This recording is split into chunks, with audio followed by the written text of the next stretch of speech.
But we'll go on ahead and get started. So hello everyone, welcome to the last NABJ-CAU Dinner and Learn. I am Kayla Grant, a graduating senior mass media arts major with a concentration in journalism from the great, amazing, wonderful, fantastic state of New York, specifically the Bronx. Today our guest is someone who I'm a huge fan of, Necole Kane. So everyone just give a little virtual clap. Thank you for having me too. Like, I'm so excited. Yeah. So I'm going to tell you all a little bit more about her. Necole Kane is the founder of Necole, one of the leading lifestyle platforms for women of color. Evolving from celebrity and entertainment news, Nicole's mission with Necole is to promote positive images of women in color, as well as empower, educate, and inspire millennials through beauty, fashion, lifestyle, career, and travel features. In 2007, Necole Kane was broke, homeless, and struggling with the loss of her parents with the idea for her celebrity gossip site, NecoleBitchy.com, was born. Despite facing tremendous hardship, she was determined to succeed, and over the next 8 years turned her site into $1 million empire. In 2015, Necole Kane did the unexpected when she took a leap of faith and shut down her celebrity gossip blog, NecoleBitchy.com, after a successful 7-year run, and launched a women's empowerment and lifestyle platform, Necole. As an influencer in the digital space, Kane understood the power of the media and sought to create a community of like-minded women looking to educate, uplift, and embrace one another in a positive way as they continue to grow and evolve in their personal and professional lives. Less than 2 years after launching, Necole caught the eye of Hollywood film producer Will Packer, and in 2017, the site was acquired by Will Packer Media. The partnership opens the door to reach a larger audience while continuing to create inspirational and empowering content for women of color. Today, Necole is a thriving community inspiring millions of women to become the best version of themselves through curated content, educational events, and powerful experiences. In addition, Necole provides career, relationship, beauty, travel, wellness, and self-care articles that both entertains and informs readers and gives them a safe space to let their voices be heard and their light shine. Please, once again, join me in welcoming Necole Kane. Thank you. That's awesome. So let's jump right into it. As you know, we're in crazy times with the coronavirus, the elections, and everything else that's going on and happening in 2020. So what song, movie, book, or would you use to describe your life during the pandemic, and why? During the that is hilarious. Probably Beyonce's I want to say it's Freedom, because it says I'm gonna keep running because a winner don't quit on themselves, or something like that. Something like that. Keep running because a winner don't quit on themselves. That's me all pandemic. It was a lot of like curveballs just being thrown at me, and I was like dodging and weaving. You know, some of them almost took me down, but yeah, I've been in survival mode so many times in my life and in my career that when the pandemic hit, I automatically went into that mode of, ooh, we got to pivot like ASAP. So yeah, the Beyonce song. So let's get into your collegiate journey. You majored in television and film at both Morgan State and Towson universities. Can you talk about that journey for you and how it was in your undergrad experience? Well, my college journey was interesting because Oprah was my first entryway into an African American woman that could have a media empire.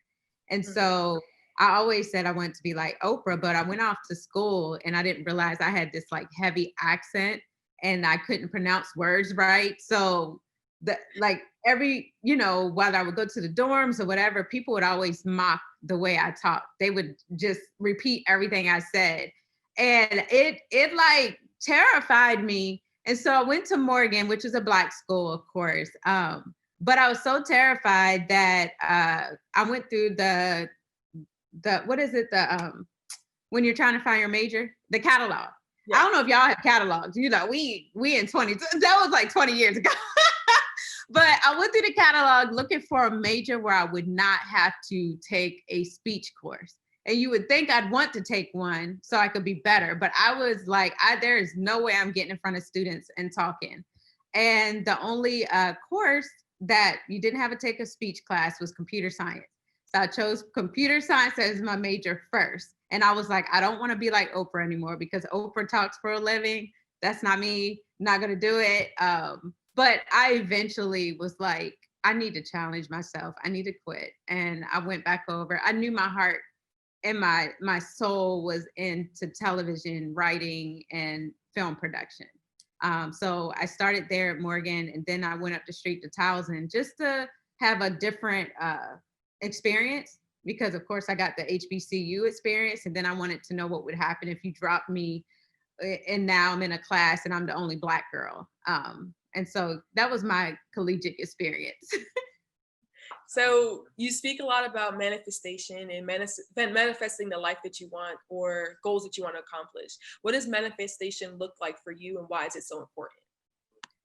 I'm so fascinated by manifestation because I feel like it's the only reason why I've acquired the success I've, especially coming from the environment I came from. Like I, lived in poverty. There wasn't examples of people who did what I wanted to do, but I spent a lot of time what I thought was fantasizing about the life I would one day live, the car I would drive, the house I would live in, living in California and places like that. Like I was in my own little world. And it wasn't until 10 years later that I heard about The Secret and I realized I wasn't fantasizing, I was visualizing.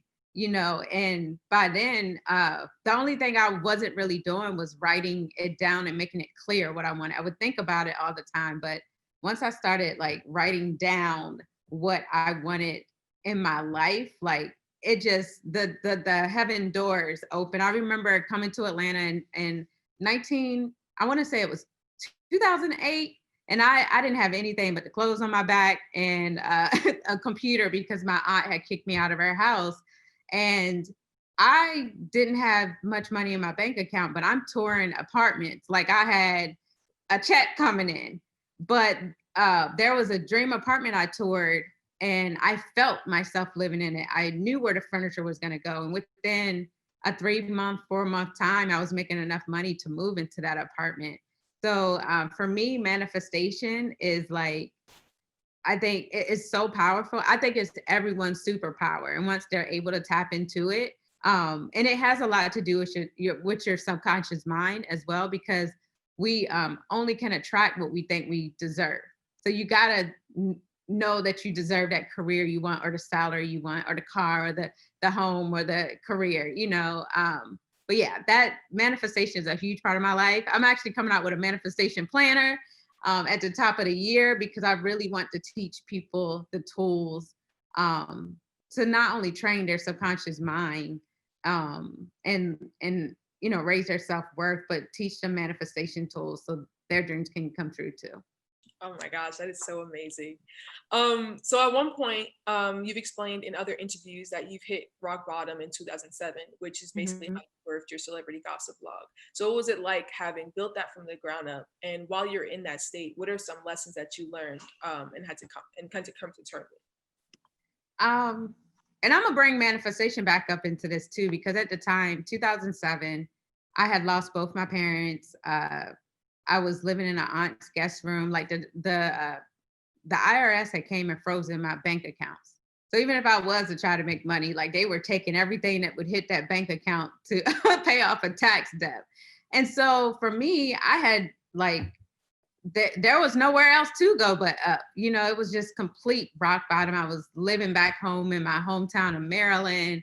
And the only thing I had to keep me just get me out of bed every day was I created this like small little celebrity gossip site and my dreams of it becoming something big. And for me, I wouldn't tell people to be motivated by or like people who don't believe in you. But when people tell me like laugh at my dreams, I'd be like, oh, I'm about to show you. And it's like ammunition for me. Like it fuels the fire. And so no one really believed in this, like, okay, girl, you want my aunt was basically like, I need you to find a job. Like you're playing on the internet every day, but I was finding celebrity news. I was writing. I had about 300 readers, but you couldn't tell me I didn't have like 20,000 at that point. Them 300 was keeping me going throughout the day. And I really just kept visualizing what I wanted. And I was like, this site is going to be big one day. And all the the radio stations that I had interviews with, the television companies, they're going to wish that they hired me, and I wrote down my goals for the site, how many followers I wanted after a certain amount of time, how I was going to grow my social media, etc. And the best thing that happened to me was my aunt was like, okay, you got to go because you're not looking for jobs or anything. And so I packed up and came to Atlanta. And that was the best thing that could happen to me because she took the crutch from underneath of me. Now my back is against the wall. Now this has to work. And so I took the last $500 that I had, and I was smart enough to know I needed a publicist. So I got linked with a publicist. You can't find a publicist for $500. I just want to let anybody know this on here. Don't try it. There's no publicist that's going to do work for you for $500 in 2020. But I took my last $500, and she was in the know. She knew all the events that were happening in Atlanta. She knew the celebrities. And so she started sending me to events to cover. And so I would go to the events, I would meet the promoters, I would meet the photographers that were there, and I would tell them, can you send me pictures after this? And then I'll post them on the website and I'll plug your site. And so that helped me establish a name in Atlanta because I was the blogger that was coming out and covering parties, and the celebrities that were at the party. That made the promoters even more hotter. Their parties got hotter. The photographer got hot. Everybody was winning. And that was how I started to grow my following really fast in Atlanta. So talk about the transition and the rebranding of XO Necole. How did your original fans react to this change, and why specifically build a brand focused on Black women's lifestyle and empowerment? Well, before, because it's a big part that we're missing. That happened in 2008, and the site started to take off, right? So started becoming a hottest blogger. During my career, like I said, I went on a 777 tour with Rihanna. We went to 7 countries in 7 days. I interviewed all these people from Neo to Jennifer Hudson, Sierra.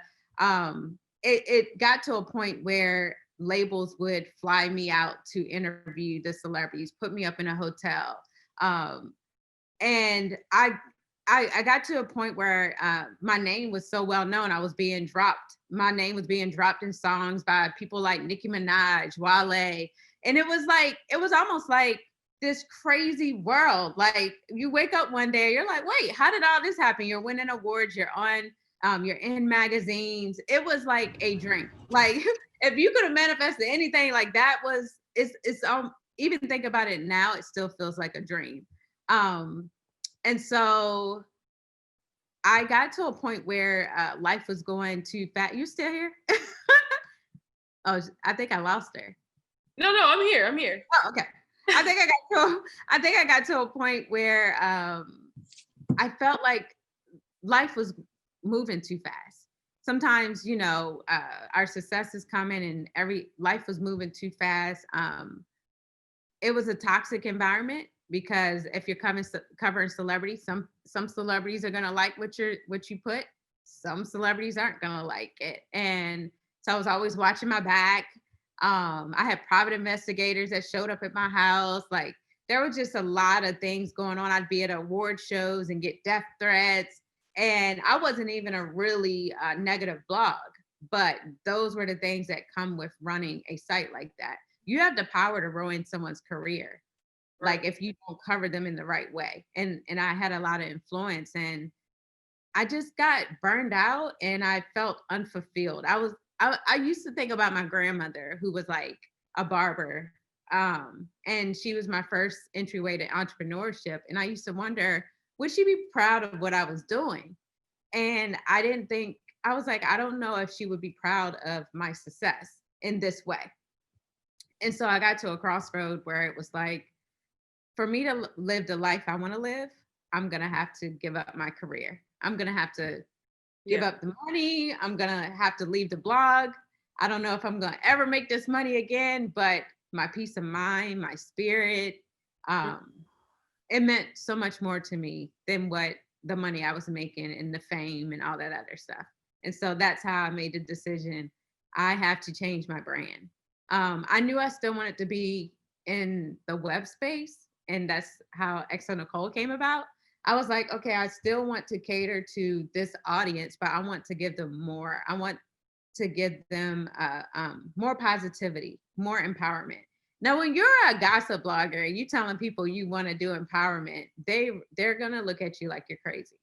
Like, okay, girl, let's see how long that's gonna last. Like, Yeah. there's millions of people that we've seen like say, okay, they're basketball wives and they're jumping on tables, but then they're saved the next day, but then they revert back. So people are waiting for you to like, how long is this gonna last? When is the real you gonna come back? Yeah. So it was a very interesting transition because I did shut the site down without any idea how I was going to make money. I just knew I was going to launch a new site, but I didn't know how the new site was going to make money. Okay. So when you launched your new site, like what was that transition like for you? Like did it expeditiously grow? Like was it stagnant? Like how was that Oh transition? no. It seemed like I did absolutely too much. I had made so the way I ended my celebrity gossip site, I put a note up on my website July 2nd, 2015. It was a huge deal because people were like, oh my God, she's closing down her site. What is she gonna do next? And so now I had all this pressure because I felt like the world was watching to see what is she gonna do next. Um, and so I launched XO Nicole 2 months later with no idea, no real strategy how we were gonna make money or anything. And I had all these writers, um, and it was just money was flying out the door, like because you got to pay weekly, and I literally saw my bank account dwindle so quick. It went from like six figures to like you know 5K to like, oh my God, I'm about to go broke in at least 3 or 4 months. Right. Uh, and so that was the biggest struggle. Like I had this huge overhead for the website and no real way to make money. I had to borrow money. I was borrowing money from football players that had the same business manager as me. I was borrowing money from a business manager. And now I was looking and I was like six figures in debt. So I went from making some of the most money I've made in my career in terms of revenue from my website to now I'm in debt. Like, and I mean, and it's growing. And I'm thinking it was a huge mistake. I was Mhm. like, this is a huge mistake. So I felt like I was failing. So, but we know it came out on top. So, with XO Nicole, you've been able to really build a tribe of women. And why is that community aspect so important to you professionally and personally in your career? We have a huge tribe from our newsletter to social media to we have a members community called the XO Tribe, and we had that they have more of an intimate experience with the brand in terms of I do workshops for them twice a month, a virtual happy hour. They get to intimately connect with me and engage with me. I've hired so many people from the XO Tribe just because I've learned a lot about them over the time we've had it. And so I like to look to the tribe first to hire our writers. But it's important. I think when I was coming up, we didn't have sites like XO Nicole and sisterhood wasn't a big word that was thrown around. Again, I just turned 40 in September. So that was like 20, 25, like whatever years ago. We didn't talk, it wasn't about like we didn't know any about sisterhood like that. And it's weird, but the media will make you believe through their programming that Black women don't get along. We're catty, jealous towards each other, fighting over men. All we want to do is gossip in the hair salons. And that's why Exo Nicole was so important to me, because I wanted to show that we were multidimensional, and that we read books, we care about our mental health, we care about self-care. And so that was why it was so important for me. I would have went broke to see the vision of Exo Nicole come to life, because what happens is the lane was wide open and no one was really doing it outside of Essence, which was skewing older. I was like, who's talking to the 18 to like 34-year-olds? Because at the time, Essence was more older, like 30s and up. But I would have went broke just to prove that we wanted more as Black women. Mm-hmm. And so I think that's what Exo Nicole actually means to me now that it's 5 years later, and everywhere you turn is self-care, mental health. We're having these conversations we didn't have before. And I will remember that when I wanted to launch the site in the beginning, people didn't think it was going to work. Mm-hmm. So you've been able to, like you said, just break boundaries, or just really trailblaze through that industry with Exo Nicole. So how does it feel knowing that the content from Exo Nicole resonates and positively impacts over 10 million women? It just makes me feel like purpose. Like I said, I was willing to give up everything, like sell everything. I had to shed myself of my old self, the Necole Bitchie persona, even the way I wear my hair now. If you see pictures of me as Necole Bitchie, you probably see this girl with blonde, curly hair. It was big. I changed everything about myself because I had to, and not that the hair mattered. I just felt like I had on a costume. It was a branded look. But I had to become the person. I had to be a representative of my site, and my site to me represents evolution, transformation. So I had to go through a personal transformation. I had to personally evolve and become the woman I always wanted to be when I was in my 20s. And so it feels good to me that it impacts women in the way that it does, because I feel like I didn't make the switch in vain. It was something that had to happen. And I feel like I did it at the exact right moment.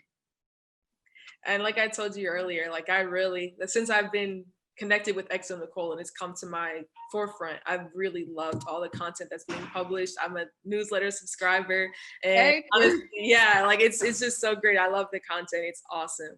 So when Exo Nicole was acquired by Will Packer Media, how did you make sure to keep the identity and make sure that your site remained true to its roots? When I was having conversations with Will prior to him purchasing my site, because he came to me because he wanted me to help him launch another site that was similar to Exo Nicole. And in my mind, I was like, this man coming to me with all this money, thinking he's about to launch another Exo Nicole, and then wants me to come over and run his stuff. Like, so I was side-eyeing, but in the end, we all realized it just made more sense for him to invest in Exo Nicole than to start something new. The audience was already there. Why try to reinvent the wheel? But I was very adamant of the things I would cover. I remember him asking me, like, would you cover, if you were the EIC of my site, would you cover the Kardashians? I don't know why he asked that. And I was just like, I mean, what's the reasoning behind it? Like, I do everything, all the content is purposeful. It has to, we always, first of all, we are, we're for Black women. We're for all women, but we specifically focus on Black women. And I know Black women from the time I was a gossip blogger. I've learned our pain points. I learned what makes us happy, what makes us sad, just how we spend our time. And I was like, I don't really cover things that don't make Black women feel great. So he knew I was very intentional with my content, and wasn't willing to take a check. I've turned down a Basketball Wives check, a sizable one from VH1, just because I didn't think it was a good idea to promote fighting. The clip they wanted us to promote on our social media was, them throwing bottles and scrapping. And I'm like, that's not our mission. And so yeah, that's how I was able to keep the integrity of the brand. He bought the site, and the first week or two, I was just waiting for them to bring in new people and change the entire voice in the brand, and nothing happened. And then 2 months later, I was still running the brand. I still had my same employees that I had before he acquired it, and I was able to do the hiring. And I had like no one. It's almost like he came and bought my brand, but he allowed me to run it, and I got the best of both worlds. And I was like, it was such a big sigh of relief. I do want to say, when I had Necole Bitchie, I got approached by Vibe magazine to sell my brand to them for like maybe $3 or $4 million at the time. And I remember turning it down an offer because it didn't feel right. And at the time, I was just like, as years went by, I always wondered if I should have went on ahead and did that, especially when I was near broke. You think about those times when someone offered you a big check, but I only had X on Nicole for 2 years before it got acquired. Another opportunity came around, similar to the last one, but one that was perfect for me. So Mhm. I guess my message in that is like, not every opportunity, not every door that opens is for you. And you got to stay true, hold the vision, stay true to your mission. And what's for you will come back around, but it'll be packaged in a way that's better for you, and meant for you. Yeah. It's like God sends you little tests, you know, just to see if you'll take it or not. Like before he sends the prize. So yeah. Wow, that's amazing. In your Forbes article, 5 lessons she learned after successfully rebuilding her company, you talked about having the big picture aligned. You said it's so easy to get knocked off your path just because of opportunities that people bring to you. They may sound good at one moment, but then you look up one day and you're way off the path that you had. So can you once again just kind of like explain why it's so important to stay focused and be true to what you want to do? Right. That's a good segue. That is because I didn't even know. I mean, I looked over the questions, but I didn't even know that one was coming up when Yeah, I told the story. perfect. But that was a great example of one. But I even now, like I just think every couple of months, I recommend people to just like kind of evaluate, am I still on the path? Because even when I was a gossip blogger, uh, I had one vision, but then money started coming in and you're pulled different ways. And next thing you know, you're way off the path. Like you're not even nowhere near your destination. GPS is, you're on the road to a destination you didn't even pick. Someone else picked it for you, And so that's why you have to, again, hold the vision and keep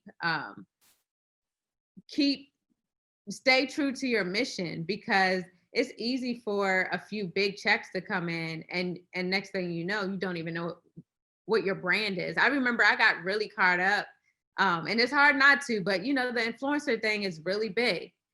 Some people get 5K checks just for one Instagram post or a campaign. And so there was a time where I was doing a lot of influencer campaigns with a lot of different brands because that's how I was paying for my writers. That was before I had acquisition. And at one point, I remember waking up and being distraught because I didn't even know what my brand was anymore. I had so many pictures up, promoting so many different brands. But I was like, but what is your brand, Necole? What do you stand for? What do you what do you, when you're not posting a product, like what are your likes, what are your desires? And I had got so caught up in the promotion of other people things that I had gotten way off my path and way off my mission. So that's what I mean by that. Like really just keep taking inventory. Am I on the path, or have I gotten rerouted some type of way? Mhm. So as a strong Black woman in media, how have your personal experiences influenced the stories that you tell and the way that you maneuver throughout the media industry? um what do you mean? Well, elaborate on that a little bit more. Yes, basically, like, how has like some of the experiences that you like went through, like building your brand and interacting with other people, experienced how you kind of move your way or navigate your way through the industry? Um, it's weird because I don't really navigate my way through the industry anymore. Like when I was a gossip blogger, I was finagling, I was on the scene, I was I think Munson Steed, who owns Rolling Out, would always say, "Your your net, There. what is it? Your net worth is your network, or some. No, your network is your net worth." Yep. So when you're first starting out, it's really important to make those connections because you never know who's going to have a job for you, who's going to have a referral for you, who's going to think of you first when an opportunity comes along. Mhm. Um, and so I know even now it's kind of we're in a weird time, like networking. Like, how do you network on the internet? And I know like some people go to I don't know if you guys do like virtual. I recommend to try to go to workshops and virtual events and engage in the comment section. If you see someone that was on stage but now they're in the comments, try to find a way that you can drop them a LinkedIn, like and mention maybe something they said while they were on the stage. Just that first entryway into them, I don't know if you've ever heard of Pollyanna Reed, but she's a senior writer at Forbes. And she has a networking spreadsheet. It got like 300 people on it, but she she finds a way to every day reach out to a certain amount of people just to maybe say hi, check in on them, maybe mention. She makes notes of the last thing they talked about when they last communicated so that she could say, well, how did that soccer game go for your son or something? So it makes you feel like she's invested in. So she's done it to me. I didn't know she had this spreadsheet before all of this, but she would reach out to me. How's the book coming along? Is there any way I can help? Let's schedule a time to chat, just to get some updates. And so every time I had an opportunity, whether it was a conference, whether it's a video we're about to do, she always top of mind. And so I'm constantly hiring her over and over and over again because of her outreach. So I don't know if that answered the question, but I wanted to stress how important it is to network. And now we're online and everything's virtual, but I don't care if it's engaging with the person on Twitter, like seeing what they're tweeting because I notice when someone tweets me more than a few times. Like I start noticing names and things, and I notice what they say. But yeah, that's I highly recommend it, especially in this time of COVID and virtual networking. Mhm. And you guys being about to be fresh out of college, even start it now while you're in college. Mhm. So with that, like you said, with everything happening in this crazy world that we're living in right now, and especially in the Black community, how have you been able to find joy and kind of prioritize your mental health and self-care? Well, I have a strong morning ritual and just daily routine. I feel like success is in your routine. So, and I have hobbies. So one of my hobbies is I'm a bodybuilder. I became a pro bikini competitor 2 years ago. And so that's how I find joy. I love nature. So I always, me and my friends just went to a farm 2 weeks ago. We go to the creek and a waterfall. It's a waterfall. I don't know if you know, in Atlanta. There's a waterfall in Roswell. It's if you look up Old Mill Park, the trail might be called Victory Trail, but there's a waterfall. And so just spending time in nature, connecting with friends, a lot of FaceTime calls, a lot of and just pouring into myself. Like I really I make sure I'm eating the right foods. I do aromatherapy. I fix my bed every morning. People might not think it matters. It matters. Because that's the first step to conquering your day. You conquered something. The bed is made. But yeah, I find joy in just making sure when I was a gossip blogger, and then even as recent as the last year, it was all about work for me. I think as Black women, I don't know what it is, but it's always like when I'm online and people are marketing towards me, it's always about hustling and grinding. You got to get that money, and there has to be a balance. and we have to make sure we have pleasure in our lives, like, you know, things that we really enjoy and really make us happy. So I wasn't really capitalizing off of joy up until the pandemic. um so yeah, that's how I, you know, how I find joy, just connecting with people. I think this pandemic kind of really helped to slow down a lot of people and kind of bring everyone back to one and zen and all that. So I think it's like it's good in a way, but you know, it's not Yeah. ideal, but it actually kind of helped in certain ways just bring people back to that central self. Oh, Um, I need it this year. Bad. I needed this year to slow that, because I wasn't, again, I just turned 40. And I was like, you're working your life away. What about kids, like family, husband, like, and then I know those aren't things that complete you, but those are things that I had desired.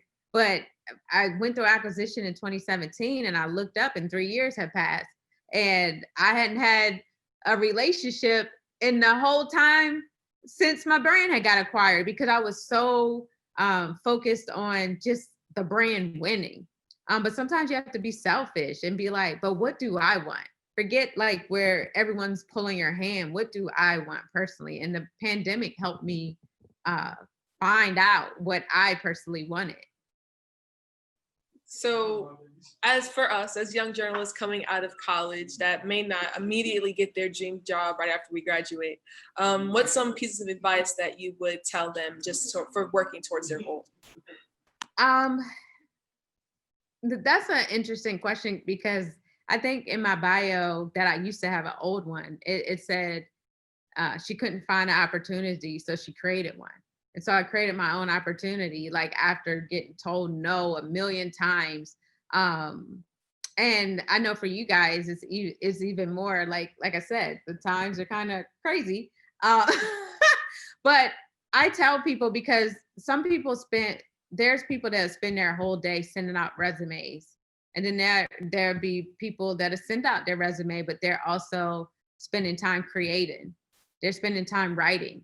They're updating their social media feeds with like their latest work, because that's how you build your portfolio.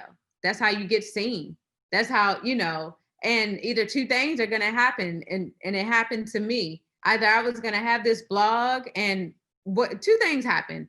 I created the blog and I was consistent. You have to be consistent with whatever you do. Um, that's how you build a brand. But I was consistently posting a few times a day, every day. And the first thing that happened was I got hired by Global Grind as their entertainment editor, and they allowed me to keep my blog. But a check came. I got hired by Fuse TV. A second check came, you know. But then I started building my brand even more. And next thing you know, my actual blog and the thing I created was making more than the checks that these different organizations were giving me. So again, I would recommend, yeah, send out the resumes and things, but build your portfolio, practice writing, or whatever it is you want to do. Like make sure you're doing it, but doing it consistently, not just once a week. Try to start doing it every day, you know, and you're just gonna get better, and you're gonna there's no way you're gonna lose.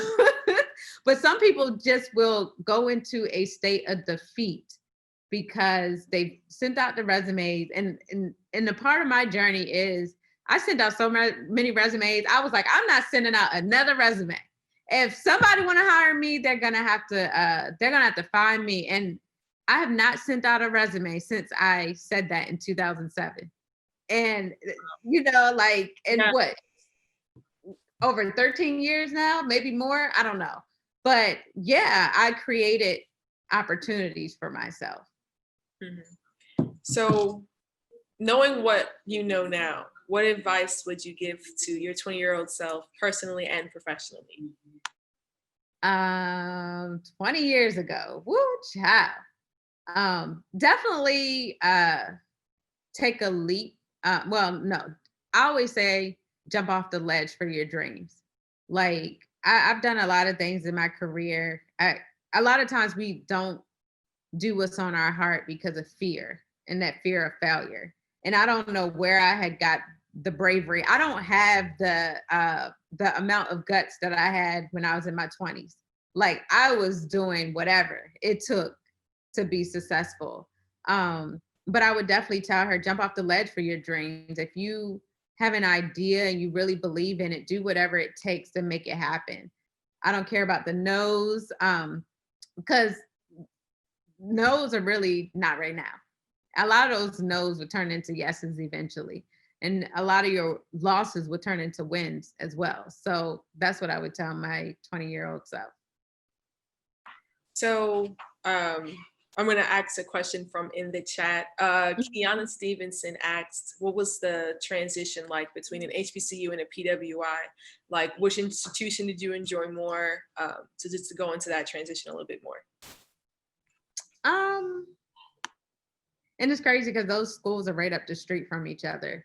But the transition for me, I don't know. Like I was always, I think, to be honest, when I got dropped off at Morgan and seeing all those Black people, that was like culture shock for me because I was always the only Black girl or one or two of us in my classes from my small town I was from. So I'm like, all these Black people, what?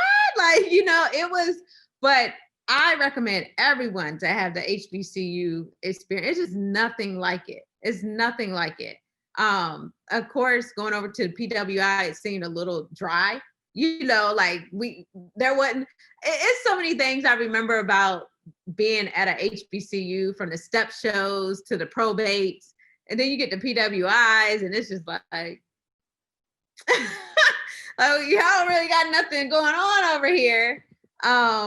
But it allowed me to experience both atmospheres. So it was definitely a transition, to say the least. She also asked another question, so I'm gonna ask that. She watched your interview with Gia Peppers a few months back, and you recommended some incredible books. So is there anything new that you've been reading lately that you want to suggest? Yes, I actually got to look at my Kindle so that hold on. What am I reading lately? I'm gonna add it to my book club list. Let me get my list out. I am an avid book reader. Like I just love books so much. Of course, I'm reading The Power of the Subconscious Mind, because I feel like, again, I'm up here trying to figure out, like, should I say this? But before I go to bed at night, I go to YouTube and I search hypnosis. So say if I was nervous about this speaking to you guys today, I might put hypnosis for self-confidence, speaking in front of people. And I listen to that on my way to sleep, because hypnotherapy has a way to training your brain. So it's a practice that I picked up, and I feel so much like if I'm in not so great mood, I do a hypnosis for, boosting my mood and being positive. But so I'm very intrigued by the subconscious mind and how that actually works and can retrain your brain to think a certain way. Let me see. I read a book recently called Love Me, But Don't Leave Me. And it was for people with abandonment issues and recognizing their triggers. There's a book called I Hear You. I know these don't sound interesting, but I Hear You allows you to conflict resolution. Because, a lot of times we're trying to, I think people just want to know that they're being heard, no matter whose side they're on in an argument. Like, I just want to know that you heard me and you understood how I feel. But the good stuff is maybe, let me see. Oh, those are all good. You're reading me. Yeah, the good stuff, because I'm big on personal development. So it's more than business books to me. I want to know, how can I be better in relationships? How can I resolve, like as a leader, how can I resolve conflict a little bit better? And those type of things. The Power of the Now, Leave Your Mark, those type of things. Yeah. Super fans. Yeah. Yeah, that's about it. Another question. She said, I have a blog called Listen to Black Women because she's very passionate about Black women.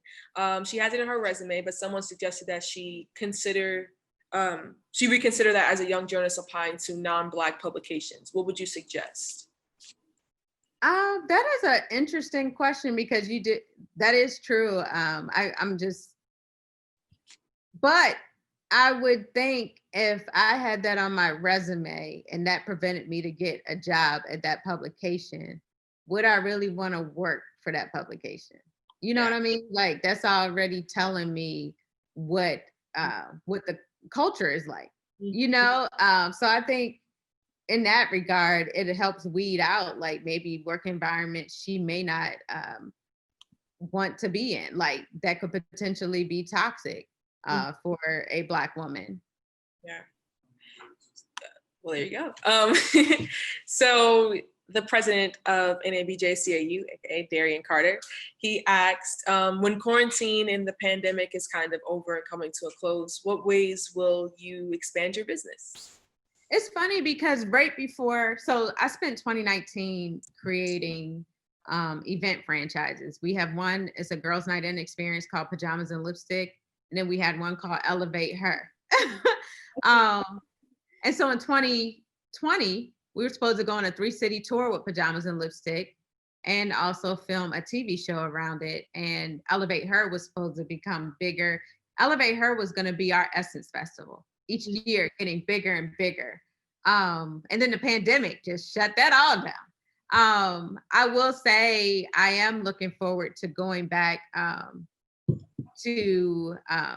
I'm looking forward to going back to in-person events. I think even you guys probably can tell, like, I love the Zoom events and workshops, but it's nothing like the energy of a room full of people, you know? And I cannot wait to go back to that and curating festivals. So that's probably the biggest thing is in-person experiences. Really, if that ever, I mean, I feel like it's going to be 2022, to be honest. I'm being realistic. But that's where I think my heart is when it comes to this brand and also more video content. Mm-hmm. So for writers that are present in this chat, what is the process like for becoming a writer for XO Necole? I would definitely say we have an editor box, editor@xonecole.com, but also submissions@xonecole.com. And I would say for a new writer pitching, a lot of times it's easier if you pitch, you've already had the article written so that our managing editor, whose name is Sheridan, she can kind of like get a feel for your voice and how you write articles and give you feedback. But if you're just pitching, then I would say send over writing examples. I would recommend going through the website and like seeing if anyone has written on it. We've written on everything. So more than likely it's been written about before, but seeing, okay, if it's been written about before, what is the new angle I can bring to this subject?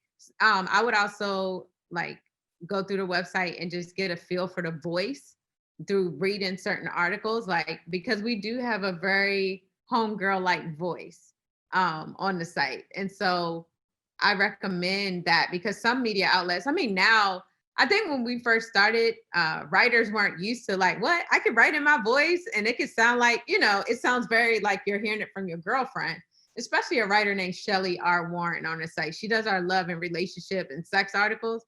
And it sounds like when I'm reading the article, it sounds like my homegirl is typing to me, It's so relatable. But she has a gift. But yeah, definitely before pitching, go to the website, read some articles, search to see if what you want to write about has already been written. And that's the entry point, coming in as a contributor first, and then working your way up to like a daily writer, editor, etc. On that topic, does XO Necole, is it open to internships or positions of that nature? Yes, we are, but most of like we haven't had any interns for a while, and it's only because Why haven't we had interns? Because I just hire people. But I would say more in not I wouldn't mind having intern writers, to be honest. But more in the like sales and marketing, event production, and those type of areas is where we have picked up interns, like the operational side of things. Um, that we definitely need more help on social media, graphic design. What else we need? We need a lot of help on things right now. Virtual events. So for someone who might be interested in those positions, where would they be able to contact you, like just for an internship with those positions that you have open? Well, my personal email is eic@exonecole.com, which EIC is editor in chief. Yeah. Even though I'm no longer the editor in chief, but I'm the chief brand officer. But EIC@exonecole.com. Okay. I see someone asking about my tattoos. I Yeah. normally don't show my tattoos, like, but yeah, I don't think anybody. It's weird because sometimes I pinch myself and I say, you actually own a media empire. Like it doesn't seem real to me at times, but I don't feel like I I won't say look like what it the person that runs a media empire is supposed to look like. Like I'm very homegirlish, you know, youthful acting. I wear ripped jeans. I got tattoos. I got a belly ring. But that's just proof that it doesn't matter if you got the tattoos. Or it's about your talent, and your grind and your consistency. So yeah, the tattoos doesn't make any difference at all. Awesome. Well, that's exactly where I was going to go next. And that was actually the last question. I want to thank you for joining us this evening and just being here and sharing all your knowledge. Thank you guys. It was like I said, I'm so excited to see even where you where I have to ask, where do you see yourself in 5 years? In 5 years, I will have completed my graduate school degree at Northwestern University, and I'll be in New York in Harlem working for a major publication. Y'all, do you see how she talked in present tense? Please take note of that. She didn't say I want to be. She said I will be. Okay, that's very important. So you better speak life into yourself. I love it. I honestly, it's like I said earlier, it's so crazy because I was connected to your site and your blog earlier, like in the pandemic. I was going crazy connecting with people on LinkedIn, like, hey, can I just talk to you? Can I just talk to you? And I connected to Sheridan as well. So it's just really crazy how things work. And I'm gonna actually send her a follow-up email to have some things I can pitch to her. But yeah, amazing. Yeah, let her know. Like you just interviewed me for, this series. And yeah. So yeah, I'm wishing you the best of luck. Like I said, you got it. Yeah. Manifestation, I learned that from you.